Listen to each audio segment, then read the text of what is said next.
In a world where everything's getting louder, scream, glow, explode to prove they're strong, some characters choose the opposite.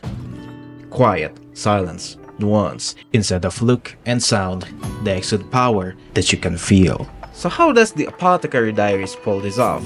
In this video, we're going to explore 3 archetypes of power, each showing power in their own unique way, and why so many modern stories get it completely off the rails. And by the end, you might see why this quiet tension not only makes better storytelling, but also feels better than 10 impact frames per second, because honestly my eyes can't keep up anymore.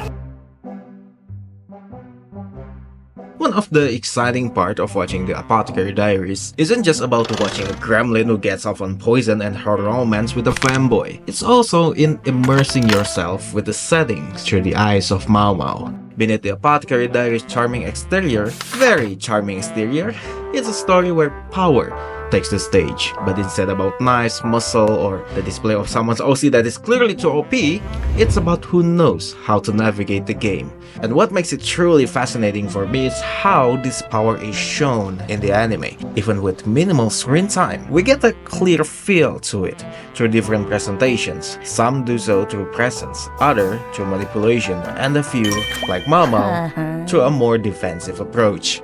Let's back to episode 1 to see what I mean. From the first episode, Maomao isn't just introduced, she's placed. It's pretty clear from the beginning how the series frames Maomao, a competent girl who deserves more, girls capable. Compared to other girls her age and status, she's way too skilled to just be doing laundry. And the story also wastes no time in proving it. She gets promoted in the same episode to work for one of the top concubines, and honestly, it suits her perfectly. Because now, instead of scrubbing clothes, she now gets to unleash her full arsenal in her new position as a poison tester. She's more resistant to poison than normal people. As a top concubine attendant, you can smell her intellect, and her pragmatism and emotional restraint keep her composed even around Jinshi, unlike most women in the series. And men sometimes. But with all that, there's a big problem here. Nobody likes to show off. Not today, not in fictional ancient China. And plus, the Apothecary Diaries isn't a happy-go-lucky world. It's a world where status and power decides your life. Maomao is not entirely a commoner, but for someone in her position to gain more responsibility and spotlight is not good. Because now she has to deal with more powerful people with all that shiny competence, which means risking her neck more often than before. What does she do? She plays a different game. For Maomao, a competent girl with too little ambition, the best way to survive is to stay unnoticed. And what better way to describe that than a cat? The master of minding its own business. Let me explain. Because even without realizing it, Maomao's indifference becomes her greatest power. It makes her look non-threatening. In others' eyes, it looks like she has humility and knows her place despite competence. It's literally how she can keep being a toy in Jinshi's eyes at first, and someone that's just right to trust for so many highborn people. Because at the end, she's docile. She's just a cat. She makes powerful people around her can relax a bit. Basically a cat. Think about it. When a cat scratches you, that's your fault. Dude, the cat just wants to eat. Now imagine a character with all of the competence, but none of the humility. Just raw power and an attitude to match. Who do we get? It's so clear. Carol Danvers. Look, Maomao is competent and people like her because she carries herself according to her status. It's clear. Carol Danvers, Captain Marvel, also really competent, but it's like someone mess up your Baldur's Gate save file and make your charisma into 0. This is a new level of OP, guys. Even her posture, her chin always up, intense, sometimes aggressive stare. Also, she has this habit of intensely looking at eyes with minimum body movement. Like really, if you meet someone and they talk to you with that body language, that's a pass for a slap and no one will against you. So what we get is an overpowered character, 0 charm, too aloof to be fun, and luckily surrounded by side characters that feel more engaging than her. Well, yeah, no wonder people don't care about her character. Captain Marvel, sure, it's a fun movie, but at its core, it's a movie carried by everything except its protagonist. Speaking of other characters, the good thing about Maomao is her power is really in line with her nature, so she doesn't need to fake anything. At least not too much. Now let's talk about the opposite side.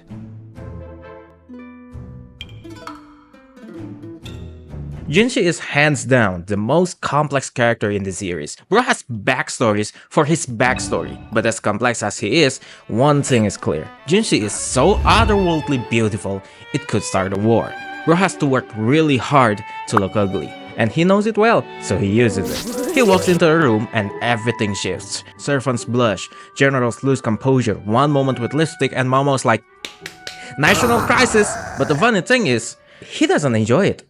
Well, not really enjoy it, like fuck you man. If you've been paying attention to the anime, you probably know that Jinshi isn't just some random high-ranking official, he's someone with a very high status, one he's been hiding. So everything about him, his public role, his demeanor, his fake age, and the name Jinshi is part of a mask. And it's a mask that he wears well, but also one that reminds him of what is lacking. Jinshi is intelligent and diligent, of course. You can see it through the series. Behind Maomao's actions, there's usually Jinshi's plot.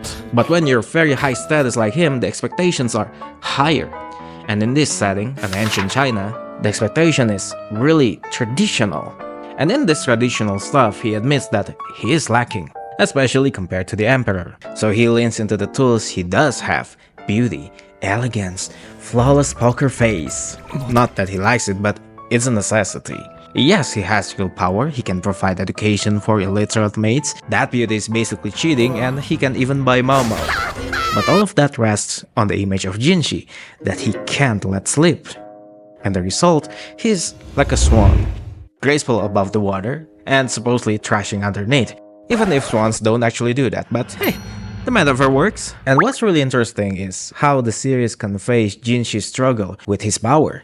There are moments of slip-ups, like this in the manga, but the biggest thing is, of course, how it affects his relationship with Maomao.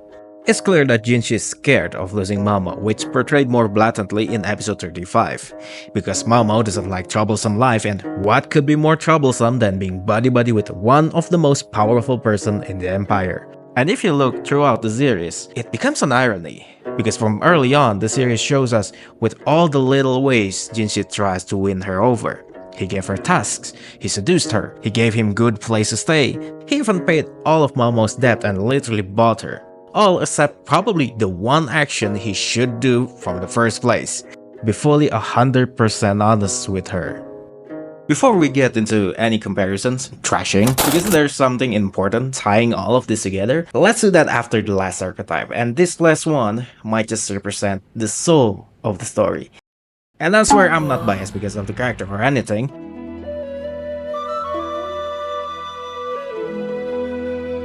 So throughout this video, I've kind of planted the idea that the Apothecary Diaries is a bit depressing, oppression, secrets, betrayal, poison cases, and all that yada yada. And yeah, that's true to an extent, but that's not the whole picture, you know? Because if there's one character that reminds you how fun this story can be, it's Gyokuyou. She's not out there solving murder mysteries or dealing with a hidden identity crisis, no, she's just vibing, laughing, being absolutely beautiful, giggling over Jinshi's losses, and through all that, she's still the Emperor's favorite, top of the inner court. She's got pressure from every angle, yet always radiates chill, grace, and I'ma make myself laugh with this energy. Gyokuyou is presented as a laid-back figure, but also a caring yet cunning and smart figure.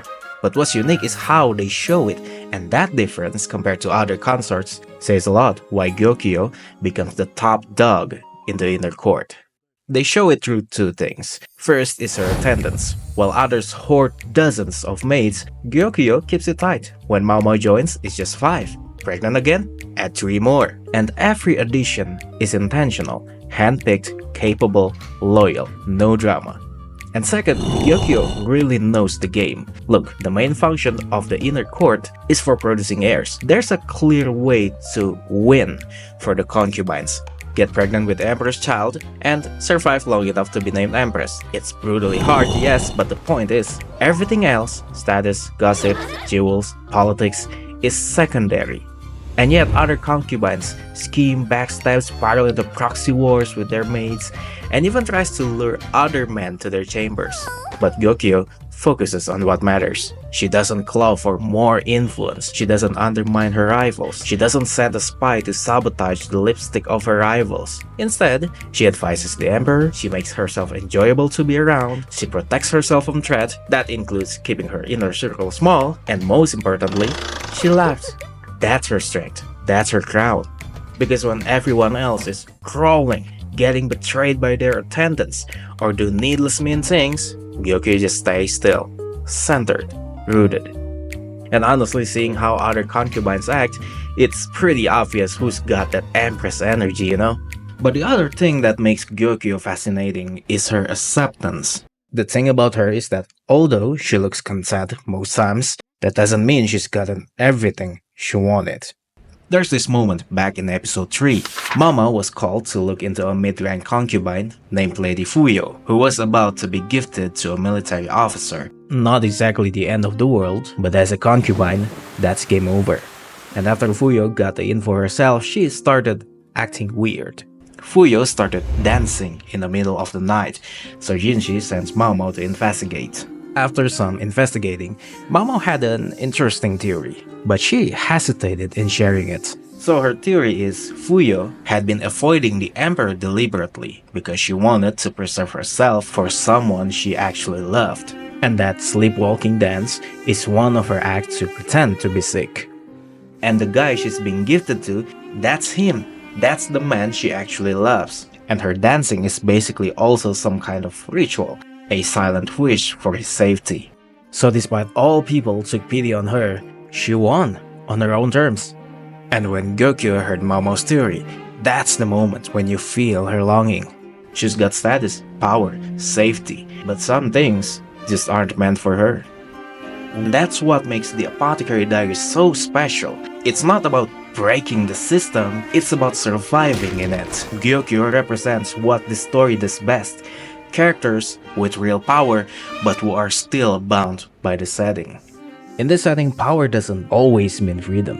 It also comes with restraint. The palace, the pleasure district, is a giant ring, and if you fight carelessly, if you act however you want, you lose.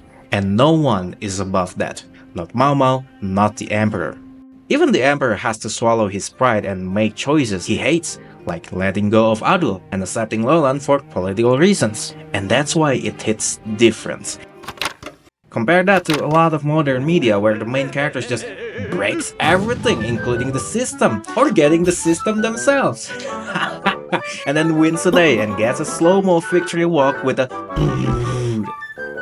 bass drop. That's all. I mentioned Galadriel a lot in another video, and yeah, that still stands. Galadriel as a character is everything that the Apothecary Diaries is not. I'm getting tilted here. It might be cool for the first time, but by the third table flip, you're just watching a machine gun at a knife fight. It gets silly, okay? I sometimes enjoy power fantasy too. I watch Solo Leveling. The manhwa is better though.